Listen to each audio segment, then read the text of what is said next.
साथीहरु म चाहिँ खाना खान थालेको है। यो चाहिँ आजको मेरो खाना हो, लन्च हो है। यति धेरै एकदम चुलुङ देखेको छ तर सबै यहाँ चाहिँ पातपतिङ्गर मात्रै छ है। खासै हेभी वाला छैन, पातपतिङ्गर छ मुनि अनि माथि हल्का भेजिटेबलहरु छ।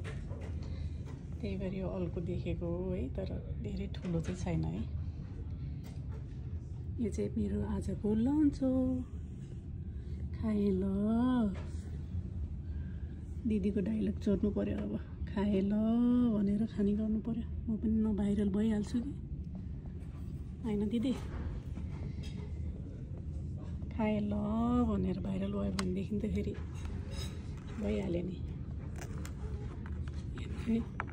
यस्तो छ है मेरो के अब यहाँ नाम लिन थाल्यो भने यहाँनेरि कति धेरै थरी छ। त्यही भएर नाम नलिउँ होला है।